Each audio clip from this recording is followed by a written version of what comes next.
So the Muhammad Ali Act gets turned over, and boxers are now put in the position of being completely owned by their promotional head companies.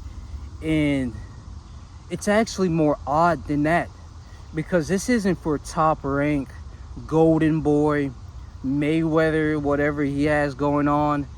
This isn't for all promotional companies. No, this is literally just for TKO Boxing, the oil money league of Saudi Arabia. And Bob Arum had his own take about it. Here it is.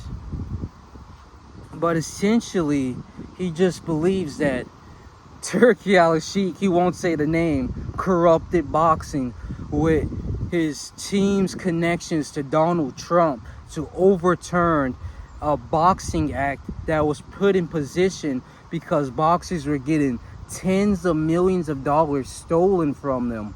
And now they were like shot to the head of the industry, where they're in control, where they have the say-so, and promotional companies can't ever sign a contract giving them too much power over the boxer. And now that's all away. Not for anybody, but just for one body boxing. One body of boxing, TKO. Now, TKO is going to be led by Dana White and Turki Alalshikh. And they've been like pushing for this for a while. Not necessarily the Ali Act, but the control over boxing. They buy Ring magazine, then market it as the Bible of boxing. They go and get Riyadh season and hire a bunch of ambassadors and put on the best cards while making the fights free, so they have that competitive advantage over everybody else that does the pay-per-view and then doesn't show it to everyone that wants to see the fights. They have kind of opened it up to a wider audience, to not like, oh, take a higher portion of the market, but to just give the fans what they want, but also simultaneously bringing everybody in so they could kind of drag them into their boxing league promotional company. And then they buy the Ring magazine also to set in stone their belt that they're going to use for TKO Boxing.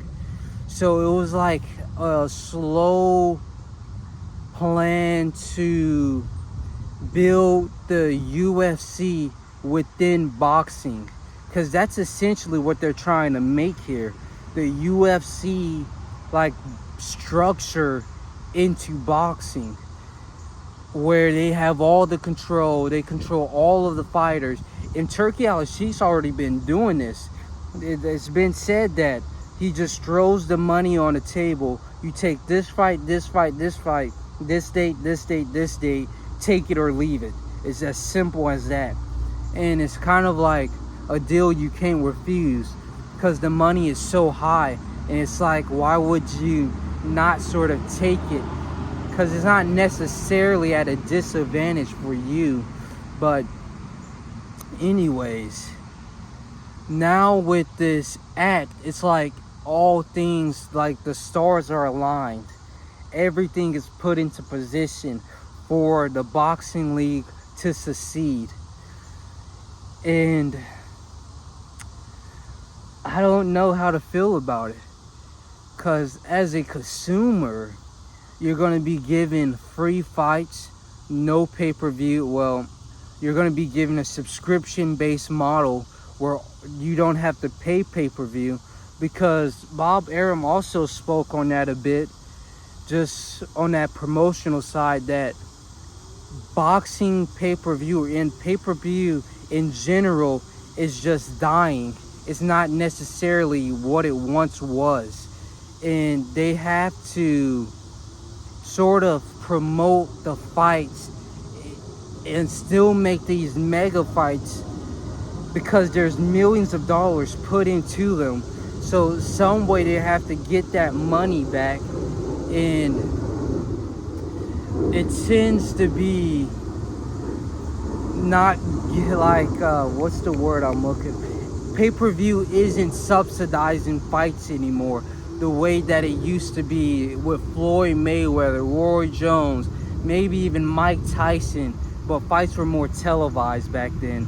And now you have this like new era of piracy where everybody's just stealing the fights. Nobody's necessarily going out and shelling out money to buy the $85 pay-per-view to watch Tank versus Roach, because that's just a waste of time. And now with TKO Boxing, Ring Magazine, even DAZN is being put in the mix.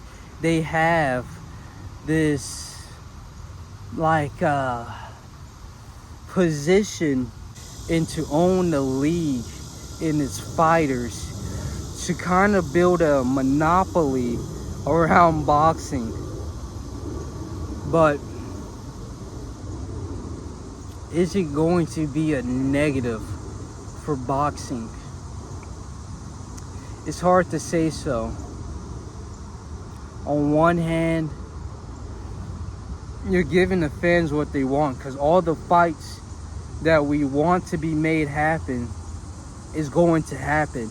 But on the other hand, as the fighters, as the producers, they're kind of put at a disadvantage, because now it's not like it's take it or leave it for everyone now. There is no choice. This is the only fight on the table you're being given. You can't just go to your hometown and try to make money there. You have to go to this Saudi Arabia and take that fight, because that was the only fight offered to you.